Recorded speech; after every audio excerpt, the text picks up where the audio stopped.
Be'ezrat Hashem, in a week and a half, we're going to celebrate the holiday of Shavuot. And in the Torah, this is called Chag Matan Torah. It's the day that we're receiving the Torah. Last week we had a lecture explaining what does it mean, Chag Matan Torah. And today I want to talk about what happens on the night of Shavuot and what do I need to focus on and what do I need to be prepared to. Because the reality of the world changed when the Torah came down to the world. Up until that day, the world had a certain reality, a certain metziut. And on the day of Matan Torah, the reality completely changed. And up until today, on the day of Matan Torah, we are affected by this change. And the Arizal says, in the book called Shara Kavanot, he says that the most powerful day, or not the most powerful, the hashpa'ah, the abundance, the shefa, the inspiration that comes the night of Shavuot is a very unique shefa. It's a very unique power that comes down to the world. Not necessarily, I correct myself, not necessarily the most special, because there is an argument, because some say that Pesach, the He'ara, is much greater, because on Pesach, on Leil Seder, the light, the godly revelation that comes down to the world comes from above descending chain, what's called above Seder Ishtalshelut, and on Shavuot it comes from the light of the Keter, of Sphira of Keter. So one can maybe argue which one is greater, but we're not going to argue right now. But we want to know that based on the teachings of the Arizal, that on the night of Shavuot comes down a very, very special godly light, Ha'ara Elokit, and the Hashpa'ah, how it influences us, how it affects us, comes from the source of the sources, which is called Keter de Keter, the highest Sphira, and that's what shines on that night. Now what really happens that night? It's called Sod HaKeter HaElyon, the secret of the supreme crown is being revealed. And we know that there's what's called a chitzoniyut, an external part, and there's an internal part. So a crown is keter, and a crown, sits on the head, and it surrounds the head. So the sphira, the sphira of keter, it can come in a way of what's called chitzoniyut keter and pnimiyut keter, the external and the internal. But in the sphere of keter, there's also two madrigot, two levels, a keter that is what's called tachton, and there's also a keter elyon, a higher level. On the night of Shavuot, the keter elyon is being revealed. This is what's called Shar Anun, that now we're counting 49 days. We're counting, so to say, 49 gates, and we don't count the 50th day. We mentioned that in one of the previous classes, that the Torah says that we have to count 50 days, but really we only count 49 days. And that is because we count 49 days, the 50th gate is just given to us.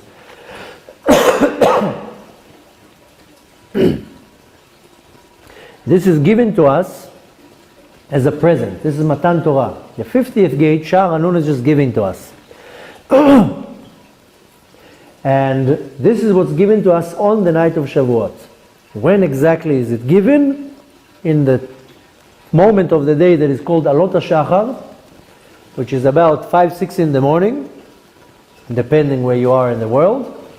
But in Alot HaShachar, when it's dawn, when the light starts coming obvious, this is when the gate of Shar Anun, the 50th gate, opens, and that's when this abundance of light comes down to the world. That's why we stay up all night, not necessarily to commemorate the fact that with the night before they got the Torah, everybody fell asleep. So we're not doing necessarily the tikkun of staying up. Rather, we're refining ourselves, we're preparing ourselves for this moment that the 50th gate, Shar Anun, opens in Alot HaShachar, when dawn comes up, and that's when this shefa, this light from the Keter Elyon, it shines down to the world. So we stay up all night, and we have a custom that's mamash before nets, we go to the mikveh, and we do 5 tevilot. I mean, women don't do it, we do it for you. But the men go to the mikveh and they do 5 times the dankin. There's a reason why you do 5. But I want to be prepared for that. I want to be prepared for this godly. Women should stay up all night too? They don't have to, but it's highly suggested that women should stay up too. I mean, if they have kids and the next day they have to attend the kids and be with them in the morning, then it's not so applicable. But a woman that doesn't have kids, or the kids are already grown up, or she's not married, or any situation that she doesn't have to take care of the kids, it's not obligation, but it's highly, highly, highly recommended that she would stay up. She can also learn Torah, and she can also enjoy that beautiful light that shines at that time. How about being awake, like at the time of the light video? Being awake when the light comes down? I mean, you can wake up early in the morning. If you have to go to sleep, or it's hard for you to stay up, then at least you should make a very big effort to wake up at 5 in the morning and to either pray in nets very early in the morning, or at least to be up that time and learn some Torah. Because that's when the 50th gate opens. Sha'ar Hanun opens in Alot HaShachar.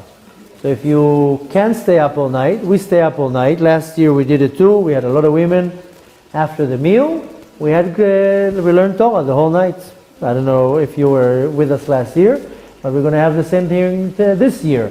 We're going to have a meal, and after the meal we all stay up. We're going to have some classes, and maybe at 2, 3 in the morning we'll stop the classes and read the Tikkun, because it's important to read the Tikkun Lil Shavuot. And 4:45 in the morning we all go down to the mikveh of the Ari, and we men, you don't join us. And here what we do is we go to the shul of the Abuhav, because they take out on Shavuot the Sefer Torah of the Abuhav and the Arizal. So it's a very special day. We did it last year. We pray their nets. They pray about 5 in the morning. And it's great because 7:38 you're home already. You're done. Go to bed. Go to sleep. But the rabbi of Tzfat is there, Rabbi Eliyahu. It's a very special. When do you listen to the Quran? Then. When? Well, if you join us to that shul, they read about 6:30 in the morning, 6:45. You can find out exactly. But that's for the ones who want to stay up, and they can stay up, and it's great. The Arizal says, based on the Zohar, that whoever stays up that night, the entire night, muftach lo sheyashlim shnato, is guaranteed that he's going to fulfill the days of this year. This is a very serious promise. This is said in the Zohar, and the Arizal emphasizes. He says, "Muftach lo sheyashlim shnato." This is not a joke. The same way the Arizal says that on the holiday of Pesach, if somebody the entire week of Pesach is 100% particular, super strict on that week, muvtach lo shelo yecheta kol hashana. He's guaranteed that he's not going to sin the entire year. So when the Arizal gives a promise, that's a promise. Of course, it's guaranteed that you're not going to do a sin b'shogeg, by mistake, not deliberately. But this is also a big thing. So Arizal says, if you stay up all night, you're guaranteed that you're going to muvtach lo sheyashlim shloto, means that he's going to fill the days of his life are going to be fulfilled that year. That if it's in his due date to leave this year the world, then nothing's going to change that. But sometimes people, they do certain acts, and they get a decree from Shamayim, what's called mita b'dei Shamayim, and a person leaves the world before their time. So the Arizal says this is a remedy to have a long life and to live this year. But more than that, that whatever he's supposed to do in his avodat Hashem is going to be assisted from above. There's going to be a lot of seyata dishmaya. I explained last class that the night of Shavuot determines my connection to the Torah for the entire year. So on Rosh Hashanah, we will determine my entire year, how much money I'm going to make, if I'm going to get married or not, if I'm going to have kids, if I'm going to live or die, and so forth. On the night of Shavuot is determined my connection to the Torah the entire year.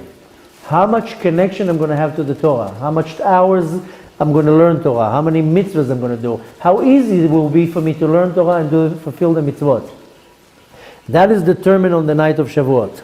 So I want to make sure that that night I'm investing as much of Torah learning, so the decision of how much connection I will have for the Torah for the entire year was going to be a good one. So it is recommended for anyone to stay up if they can, and if they can't, then go to sleep after the meal and wake up early that day, wake up at 5 in the morning, and if you don't want to pray so early, then read Tehillim, do whatever you need to do, but it is such an auspicious time. I'm telling you, the last year when we were here in Tzfat, it was so magical, it was such a powerful energy. 5 o'clock in the morning, we were like 20 guys, we went down together to the mikveh. One guy was the first time he ever went to the mikveh. He was like floating in a different universe. It was such a powerful night, and you feel it and you see it, and it's a shame not to take advantage of that. One night, you don't sleep so much. Rest in the afternoon. It's not the end of the day. End of the world. Yeah, have a lot of coffee and everything will be fine. So the point is that I want to take advantage of that night. In Alot HaShachar, when the dawn starts, when the sun starts shining, it starts coming up, that's when the 50th gate opens. And there's a certain Mikubal, sorry, his name is Rabbi Shalom Mizrahi Sharabi, he's known as the Rashash, a very big Mikubal, and he explains that in that moment of the day, we are getting 363 crowns. What is these crowns? Because the light that comes from Sfirat HaKeter. What are these crowns? A Keter is explained that is all my retzonot, my desire and my will, and kisufim. Kisufim is the strong urges to be close to the Kadosh Baruch Hu and to do good things.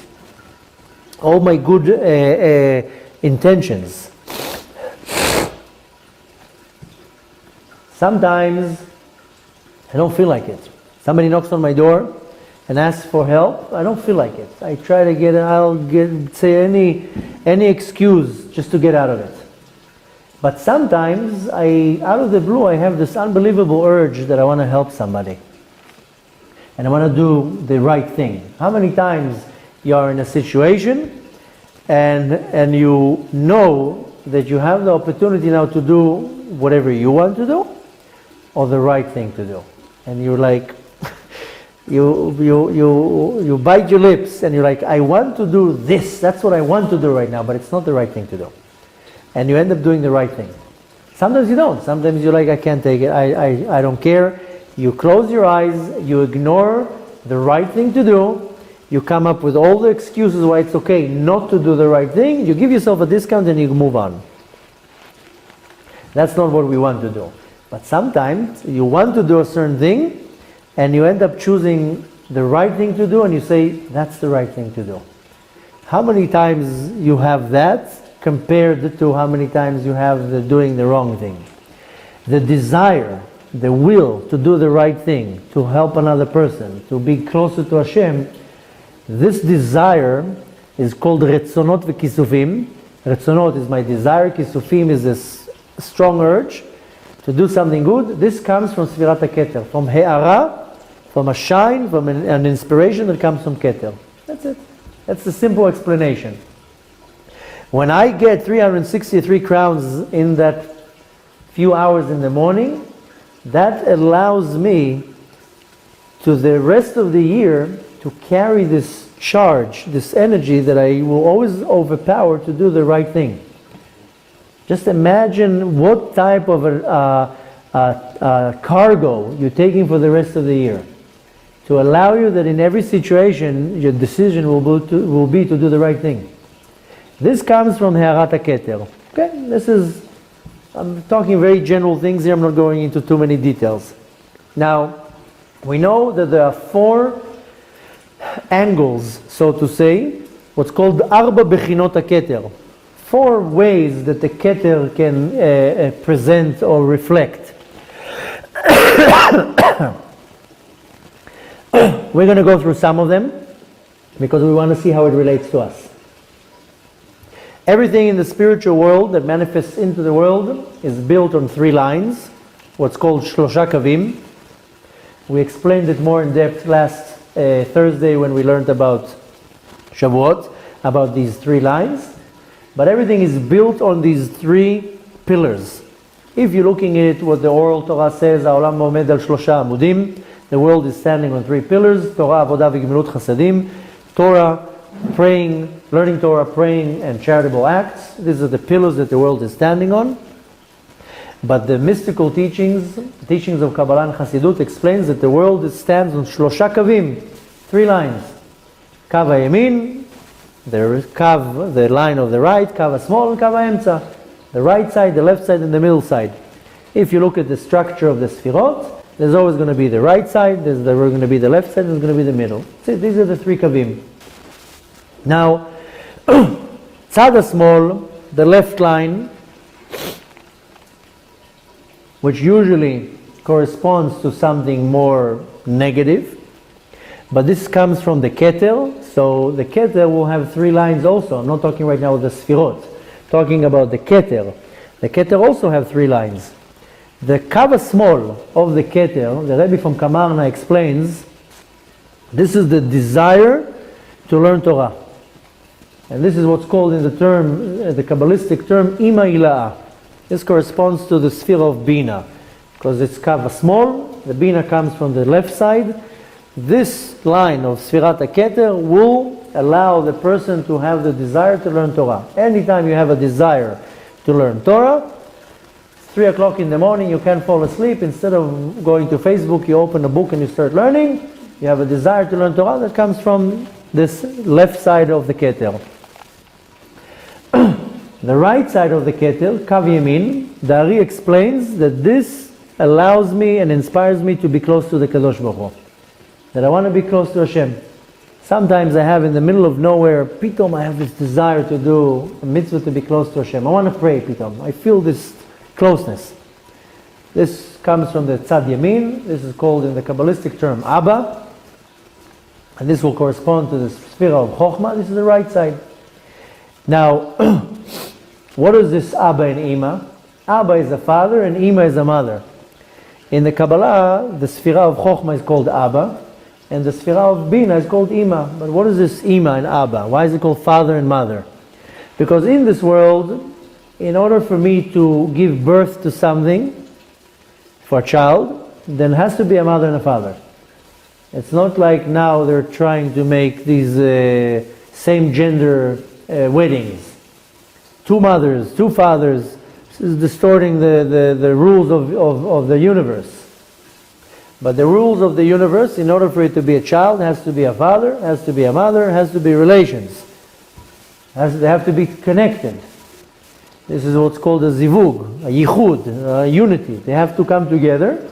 If the mother and the father will not come together, there'll never be a child. That's how it works. So this also works the exact same way in the spiritual world. It doesn't. What happens in the physical world is a manifestation from the spiritual world. Meaning that in the spiritual world, in order to birth a midah, has to be a yichud, has to be a unity between the midot elionot, between the chokhmah and the bina, between the father and the mother. That's the easiest way to explain it. And when the father and the mother get united, when there's a yichud, then they can birth now a child. In the physical world. In the physical world, it will be a child.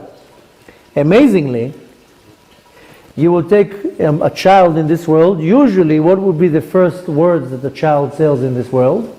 Abba, Abba, Ima. That's usually the first words that a child says. It's an American child, it's mommy, but, or dada. But usually the first words of a child will be Abba and Ima. Especially you speak to them Hebrew all the time. It's very easy to say Abba. It's two letters, one after the other, or Ima. It's the Havara is very simple. But why does the child say that? Because the child, not because it's easy to say. You look at it, it's universal. In any country, they'll say the mama, abba, or dada, whatever it is. People will attribute it because, okay, they're connected to their parents. That's what they hear. But really, the child, a few months before that, was in the stomach of the mother. He learned Torah from the angel. He knows all the Torah. Now he's out of the womb. He doesn't have Torah anymore. He needs this connection to the Sfirot. He needs this connection to the Abba and the Ima. So that's the words that come out of his mouth. Abba, Ima. He wants the connection. More than that, the child still doesn't have Dat, and he's still connected to what's called Dat Elyon. So he's still connected to the high Sfirot. So we see that from the two lines, from the Shtei Kavim, Yamin and Small, we get 242 crowns. 121 crowns from Ima, 121 crowns from Abba. Making it together 242. Like I told you, the Rashash, he explains that we have 363 Ktarim. Why do we have Dafka, the 121 from the mother and the father? Because there has to be what's called Izun. Between the two Sfirot has to be a balance between the father and the mother. And this comes down to this world, that when there's no balance between two sides, then the result will be unbalanced. That's the problem in our generation with Shlom Bayit, with marital problems, is there's no balance. It has to be balanced, and then there's no problems. What happens is usually in problems of Shlom Bayit is one will be more dominating, so it's not balanced, or the other one will go and become more dominating. Whatever it's going to be, when there's no balance between both the father and the mother, there's not going to be Shlom Bayit. Shlom Bayit is the peace. Same thing in the Sfirot above. It has to be straight and balanced.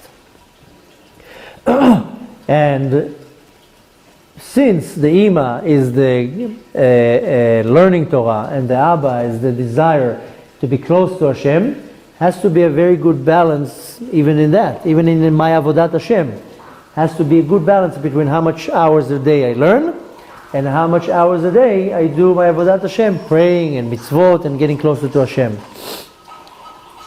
Now, the middle line, this is called Kava Emtza, and this is called, in the Kabbalistic term, Sod Da'at HaElyona. There is a Da'at. If you go by the Sfirot, there's Chokhmah, Bina, and Da'at. But there's two levels in the Da'at. Da'at Elyona, a higher level Da'at, and a lower level Da'at. This is brought down in the book of the Arizal, of the book of Etz Chaim. And he explains that the Sfira of Da'at connects two opposites. Da'at mechaberet shtei nigudim. The Sfira of Da'at will come and will connect two opposites together. And this is marriage, basically. Two opposites, different genders, different opinions, different backgrounds, everything is different. And the Da'at comes to connect them together. This is the job of Sfirat HaDa'at. But we only operate in what's called Da'at Tachtona. We don't operate in Da'at Elyona. Very few people are able to reach into the Da'at Elyon. We operate in a very low level Da'at. It's called Da'at Tachtona. And this is basically what causes all the disagreements. We just spoke before we started the class about the separation of the groups and the disagreements, and then the shul and the nosach. That's what causes the disagreement. The first time that we met the concept of Da'at, it says in the Torah, in Sefer Bereshit, Va'adam yada et Chava. In order for Adam to relate to her, to Chava, then Hashem put the Da'at between them. This is called Va'adam yada et Chava. That he had to reach out to her and to bridge, so to say, between Adam and Chava. So, to make a very long story short, unfortunately, in our nation, there's a lot of machlokot. There's a lot of disagreements. We just spoke about it in the class before, how we have the tribes and how there's constantly arguments between the groups. And I mentioned to you that sometimes a group will argue because how the hat is. One group wears the hat when the front is going down, and one group would wear the hat if the front is going up. That's it. That's a cause of a fight. And one person dips the cracker in the herring, another one dips it in something else. That's a machloket. There's always machlokot between the groups, and even in the group. In every group there's going to be machlokot. Like I told you that I used to go to this shul. It was the same shul, a Sephardi shul, but there was inside, one was Moroccan, one was Persian, one was Iraqi. It was arguments between them. How you pronounce the word. So unfortunately in our nation, I don't know how it was generations before, I can testify to our generation, there's constantly arguments. Arguments and disagreements and fights. This is all caused because of one thing. It's called Symptom. Symptom is a contraction. When there's a contraction, there's a Symptom, then the light is not revealed the right way, and there's a mechloket, there's an argument. If there's no Symptom, everything is revealed the right way, there won't be any argument. When Mashiach is going to come, there's not going to be arguments. There's not going to be who's better than the others, Sfaradi, Ashkenazi. Mashiach is going to come and that's it. He's going to leachriya, so to say. Leachriya is to, that's it. There's not going to be an argument. There's not going to be any disagreement. Because there's not going to be a tzimtzum anymore. So the cause of the arguments, the cause of the machlokot is as a result of a tzimtzum, siluka, or what it is called. And this comes only because there's no revelation of the Da'at Elyonah. There's no revelation, the tzimtzum affects it in such a way that the he'ara that we have is the Da'at Tachtona. Tachtona is below, Elyonah is above.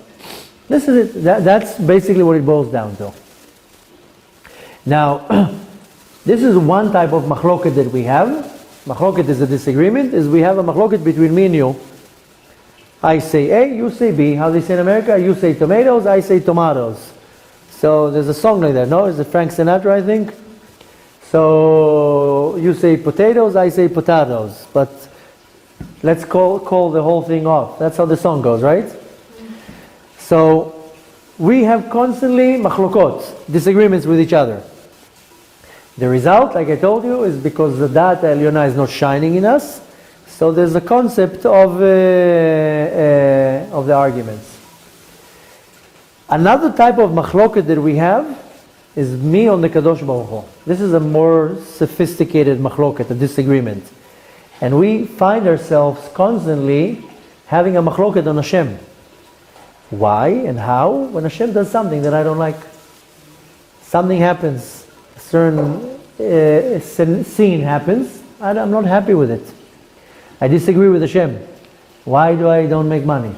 Why this shidduch didn't work out? Why this person is sick? And I find myself having a disagreement with Hashem. I'm not happy with what Hashem just did. And this is another machloket, a type of machloket that I have, that I don't accept what Hashem did. I lost a business deal, something went wrong, or my kid doesn't listen to me, or whatever it is. I come with an argument to Hashem. Why? Just the fact that I ask Hashem why, that's a I cholek el da'ato shel Hashem. I disagree with Hashem. I think I should make $1 million. Why are you only giving me 10 shekels? I have a disagreement. And we have a lot of machlokot on the Kadosh Baruch Hu. Hold on. Techav, you can ask your question. So, these are the two machlokot that I have in my life. And again, machloket is a disagreement. A, between me and another person, and me and Hashem. These are the two disagreements. But this is only a result that the Da'at Elyon, the high level Da'at, does not shine in me.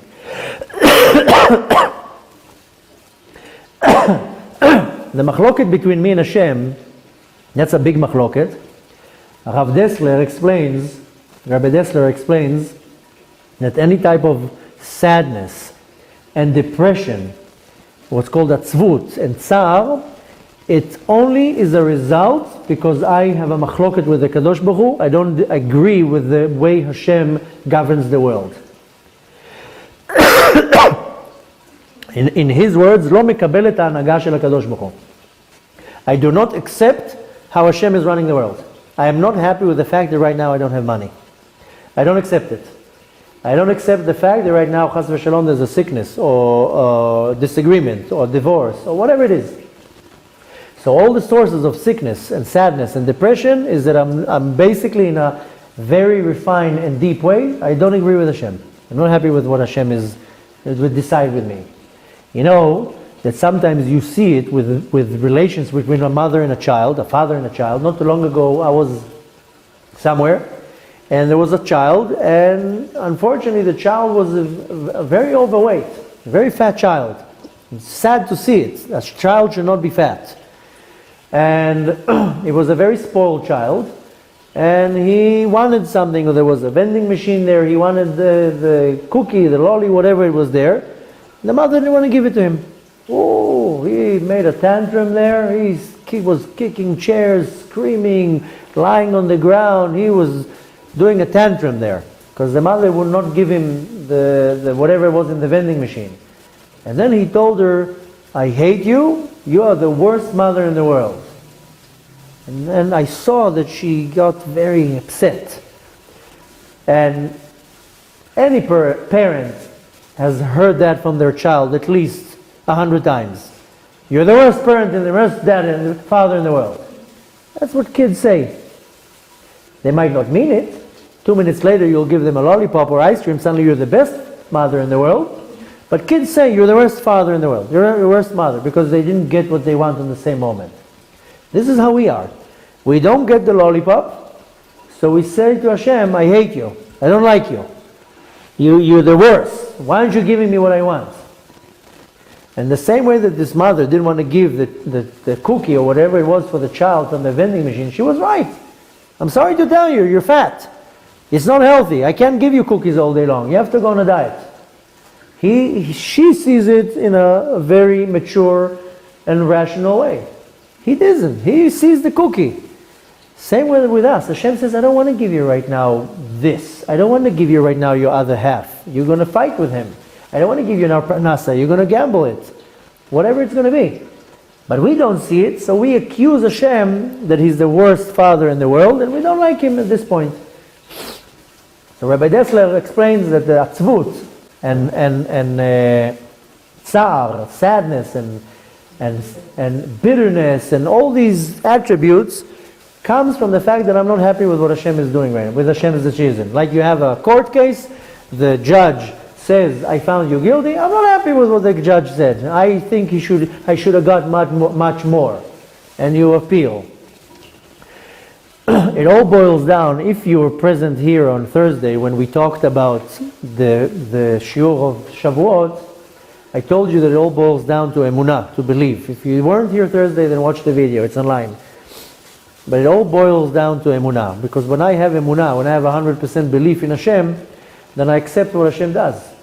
And I'm happy with what Hashem does. I accept it.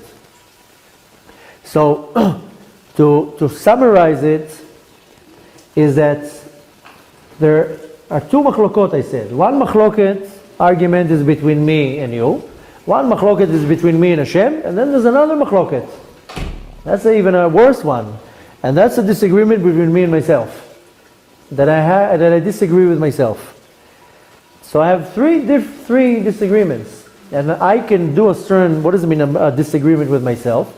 That I will do a certain act, and then I'm not happy with what I did, and I'm going to be hard on myself.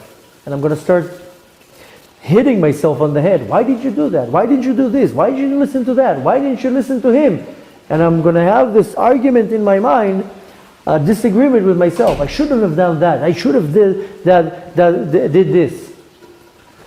So basically, it boils down to the fact that we have a lot of disagreements. Disagreement with each other, disagreement with Hashem, and disagreement with myself. This is a result only because there's a contraction, a symptom. So the da'at, the godly revelation, the he'ara, the shine from the sphere of da'at does not reach to my being. Therefore, there's a Symptom, and a result from that is a machloket. That's why it says that a person can be a very religious person. Long beard, black hat, black suit, even though that's not what defines a person's religion. But let's say, just for the sake of the example, a person is very, very religious, but he's able to have a machloket with a different Jew that is in his group or in a different group. This is called, in the Kabbalistic term, mochin de katnot. He has mochin, he is very observant, but he's able to fight with another person from his own group about a certain detail. And this is called mochin de katnot, that he has mochin, he has intelligence, but very small, that he's able to argue with another individual. I'm talking about right now in his own group. Mochin de gadlut, that there's no disagreements, that he's accepting everybody, he accepts the argument of the other person, and he doesn't make a machloket out of it. He accepts it. He says, okay, that's your opinion, that's my opinion, good. This is what's called mochin de gadlut. When it comes to a machloket, to a disagreement, the result of the disagreement is only because the da'at ha'elyon is not shining in me. That's it, very simple. Since I have a lot of machlokot in my life, I argue with my spouse, I argue with my boss, I argue with the person who sits next to me in shul, I argue with everybody, I have machlokot with everybody. Then I have machlokot with Hashem because I'm not happy with what Hashem is doing. I think He should give me much more money per year, and I need a bigger house, 2 more cars, a better relationship with my wife, kids that listen to me, and I need much more. So I disagree with Hashem. And I have problems with myself. It all boils down from one thing. Shavuot, the night of Shavuot, is the opportunity to reach to the he'ara, to the shine of Da'at Elyon. If I stay up all night and I learn Torah, especially learn Torah, because there's a tikkun in that, there's a refinement to my neshama, then during Alot HaShachar I'm up and I'm connected to the Torah. That's when the Sha'ar Hanun opens. That's when this hashpa'ah, this shefa, this inspiration comes from above, from the Da'at Ha'elyon. This allows me to connect to all 3 kavim. So I get, according to what the Mekubal, the Rashash says, 363 crowns. I'm basically getting 363 batteries to carry with me throughout the entire year. So I have the energy that I'm receiving on Shavuot to carry through the entire year, not to have these machlokot. To have this Da'at Elyon shine in me. So I come to a disagreement, I'm not going to make a disagreement out of it. I will listen to the other side and judge it the right way. When it comes to the Kadosh Baruch Hu, I'm not going to have a machloket on the Kadosh Baruch Hu. I will accept what Hashem does. When it comes to myself, I'll be happy with my decision. I'm not going to be hard on myself. Because the reality is that we all have constantly, on a daily basis, machlokot, disagreements. Can you study something? Can you design something and still not be angry at Hashem? Just desire it. If you're doing it, that there's no machloket, disagreement or anger at Hashem, of course you can desire. There's nothing wrong to desire.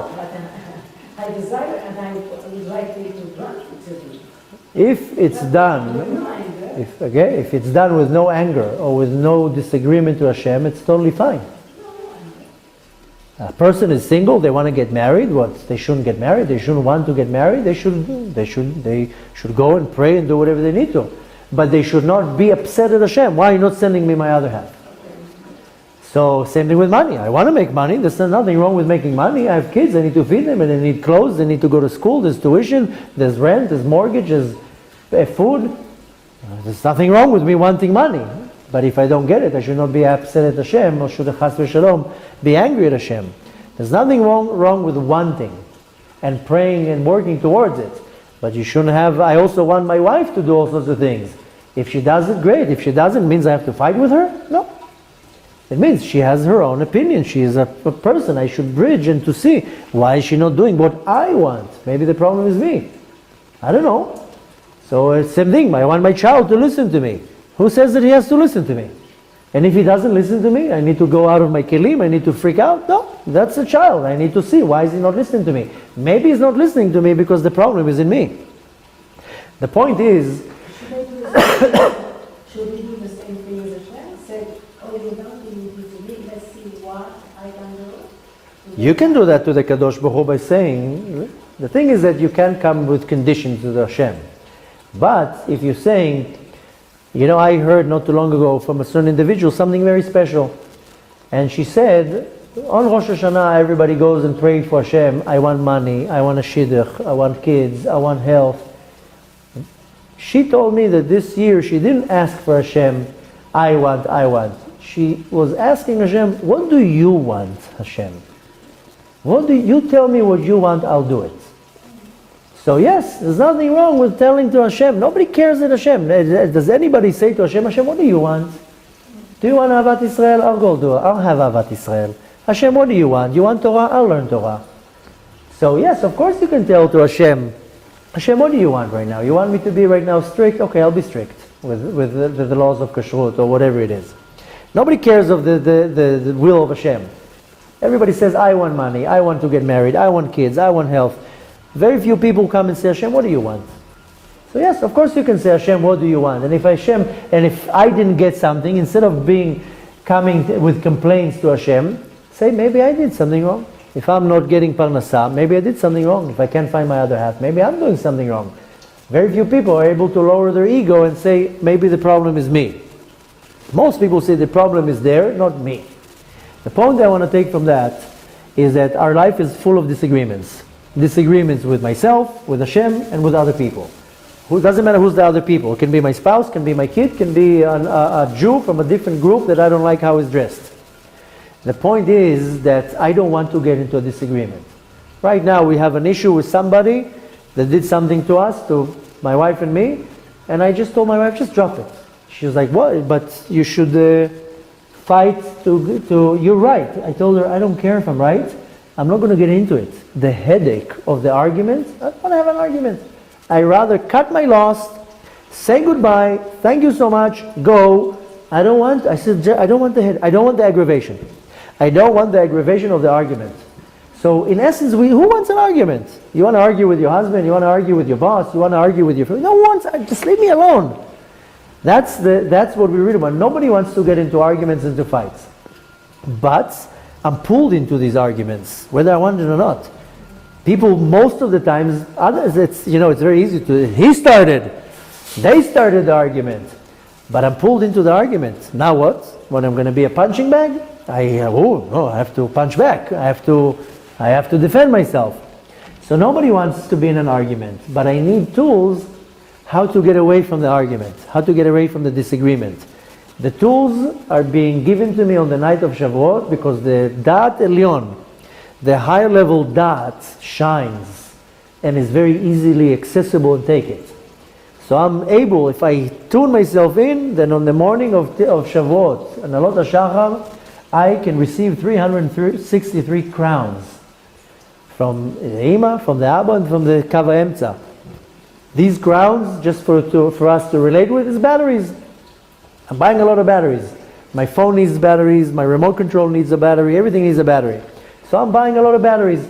And these batteries would last me for the next year to be able to deal with my disagreements. My disagreements with Hashem, with the disagreements with people. And that's what I want. And that's what I want to tune into in Shavuot. So every holiday has a certain energy that I want to tune into it. This is the energy that I want to tune into in this holiday. I want to be able to derive and to enjoy this shine, this he'ara, this godly revelation, and carry it with me for the rest of the year. Last week we talked about the preparation. Now we're talking about one of the many things that can be achieved. So next Tuesday, Bezrat Hashem, this year Shavuot is Tuesday. Then if you want to stay up all night, then take a rest in the afternoon. And you're not obligated in staying up all night, women. But there's nothing wrong with that. You gain a lot out of it. If you don't want to pray, if you have a certain congregation that you pray in, then don't pray in 5 in the morning, then read Tehillim, learn a little bit of Torah, do whatever you need to do. So Bezrat Hashem, Bezrat Hashem, we should focus on what we need to do this coming Shavuot, and this should benefit us for the rest of the coming year, that we will not get into any argument. Needless to say, that if we're able to live a life without machlokot, without arguments, this is mamash redemption, this is Gula. That's why they were able to receive the Torah, because they were able to spark in tribes, in a separate way, but keish echad belev echad. As one person, one heart. Separated in the tribes, separated in the position. People think that the Matan Torah was like a drive-in, that there's like a screen and everybody's looking at the screen. Matan Torah was, they're all around the mountain, which means that the show was multi-dimension, because everyone who stood in front of the mountain, they stood in a diameter. They stood around the mountains. Whoever stood and watched the mountain here, somebody stood on the other side of the mountain and also watched here, like Earth. You know, Earth is a ball, but there's gravity. The ones that are on the bottom, the ones on the top, they don't fall, they don't fly up. Same thing in the mountain. Everybody was around the mountain. So they stood separately, but their hearts were together. Their mind was together. So if we get to a point that we don't have these machlokot, and our mind and soul and body is aligned, there's the izun, then I'm coming to the ultimate redemption. This is Matan Torah. Bezrat Hashem, this is what we need to focus on, that we can reach to a point that we have no disagreements, that I'm good with everybody, I'm fine with everybody, I'm parv. I'm good with you, I'm good with you, I'm good with you. I told you, when we lived in California, we couldn't be picky with the shuls, because we lived where we were placed. So for a few months I was praying in the Yemenite shul, a few months in the Ashkenaz shul, a few months in this shul. I was fine with everybody. In Rome you become a Roman. So you change yourself to fit everybody. The point is not to get into the machloket. And this is the night where we derive this koach, this energy. Bezrat Hashem, we should carry us for the rest of the year, and we'll be able to be keish echad velev echad, in one person, one heart, and receive the coming of Mashiach. Should happen very soon.